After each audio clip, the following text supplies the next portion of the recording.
Private Floyd W Craver was an American paratrooper who served as a private in Company I, 3rd Battalion, 506th Parachute Infantry Regiment of the 101st Airborne Division during World War II. In the HBO miniseries Band of Brothers, he was portrayed by Jason Dunn. Born in Cabarrus County on August 25, 1921, Craver was the son of Cora Jane Leffler. After finishing grammar school, he briefly worked in the textile industry before enlisting in the U.S. Army at Fort Bragg on July 17, 1942. Craver later served in the European theater during the final stages of the war. On May 27, 1945, near Salzburg, Austria, Private Floyd W Craver and Private First Class Dewey H. Hogue of Company I spent the afternoon with two local women, during which they shared a bottle of cognac. At approximately 7:30 p.m., Craver and Hogue took a civilian car and returned to their quarters in Zell am See. After washing up, they left again around 8:30 p.m. with a German chauffeur. Both men were reportedly armed with German Luger pistols.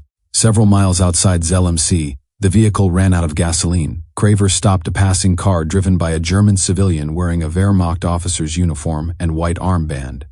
Seeing the man was armed, Craver demanded his pistol and tried to seize it. Hogue intervened and told the German to drive away. As the car pulled off, Craver took Hogue's Luger from the back seat and fired 3 to 5 shots at the departing vehicle. His own pistol remained holstered. The German car left the road and came to rest in a ditch about 40 yards away. Hogue reclaimed his weapon and told Craver to see whether the driver had been hit. Craver approached the vehicle, moved the man, stepped back, fired another shot, and allegedly said, "That finished him. I shot him in the head." He then got into the car and attempted to start it. When Hogue and the chauffeur came over, Craver remarked to Hogue, "Something happened. A man was murdered," and warned the chauffeur, "Don't look in or there will be 2 of you." Hogue urged Craver to leave the vehicle. Craver stepped out carrying both his Luger and a smaller pistol, commenting, "This one's never been used." He and the chauffeur then walked toward Zell am See, reportedly to obtain fuel. After they disappeared from sight, Hogue headed toward Saalfelden to get help. Along the way, he heard a gunshot from the direction Craver had taken. At the command post in Saalfelden, Hogue reported what had happened. A search party and ambulance were dispatched. When they returned, Craver's vehicle was gone, but the German car remained. Inside was the body of the driver, later identified as Hauptmann Eduard Alteker. A medic determined he had sustained 4 or 5 gunshot wounds to the torso and a fatal wound to the head. Meanwhile, Craver and the chauffeur encountered Soviet soldiers while asking for gasoline. Craver reportedly fired his pistol near their feet before continuing to a farmhouse. They later returned, recovered the car, and drove it back to the farmhouse, where they were served drinks. Witnesses said Craver was intoxicated but remained coherent and conversational. British Army officers Major Martin R.G. Watkin and Warrant Officer Dodd happened upon the scene and stopped when they saw the German car. Craver came outside, claimed the vehicle as his, and asked them to push it so he could start it. Though obviously drunk, he recognized them as British officers and spoke rationally. At that moment, an American military truck drove past. Craver called out for assistance, but the truck continued after the British officers indicated they were already helping. Craver then fired 2 shots at the truck. The vehicle stopped, and Sergeant Charles E. Chuck Grant got out and approached, asking who had fired. Craver admitted he had. When Grant asked for his weapon, Craver shot him. Grant, who was unarmed, fell to the road with a head wound. Craver then turned his gun on Major Watkin and Warrant Officer Dodd, firing several rounds as they ran for cover. According to the German chauffeur, no one else fired any shots. Watkin fled down an alley, where Dodd and another American soldier later found him dead.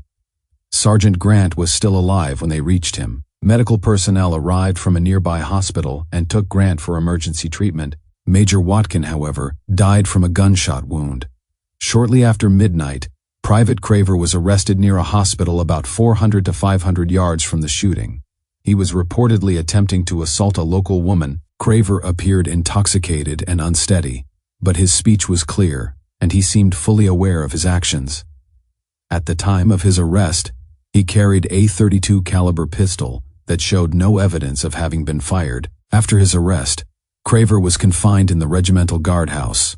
Under orders from headquarters, 506th Parachute Infantry Regiment, dated August 13, 1945, he was transferred to the 101st Airborne Division Stockade.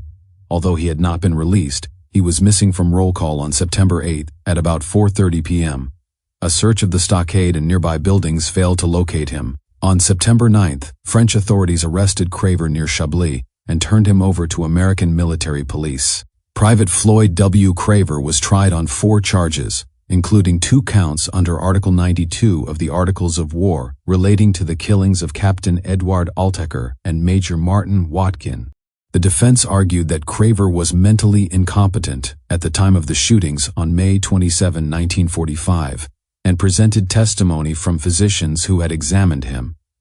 The prosecution responded with testimony from the 101st Airborne Division neuropsychiatrist who examined Craver on September 24, 1945, and reviewed a psychiatric board report dated July 16. That 5-member board was divided. 2 members found Craver sane, 2 found him insane, and 1 was undecided. The division neuropsychiatrist testified that Craver was legally sane both at the time of the crimes and during the trial. He stated that although Craver was intoxicated on May 27, he remained capable of distinguishing right from wrong and controlling his conduct. He also testified that there was no evidence Craver suffered from psychosis or neurosis relevant to the charges. The court additionally reviewed a sworn statement in which Craver described his escape from the division stockade. In the statement, Craver said he escaped because of physical abuse and harsh treatment while confined. In rebuttal, the defense called 2 neuropsychiatrists from the 227th U.S. General Hospital. They had examined Craver on June 7, 1945, and concluded that he was mentally ill at the time of the shootings and unable to distinguish right from wrong or conform his conduct to accepted standards. They also believed he was dependent on narcotics, based in part on Craver's claim that he had smoked several marijuana cigarettes on the morning of the incident. However, one of the psychiatrists acknowledged that he had served on an earlier 3-member board in early June, and the other 2 members had not agreed with his opinion. On May 6, 1946, a majority of a board of review composed of Judge Advocate General's Corps officers affirmed Craver's conviction. He was sentenced to a dishonorable discharge and life imprisonment at the United States Penitentiary, Lewisburg.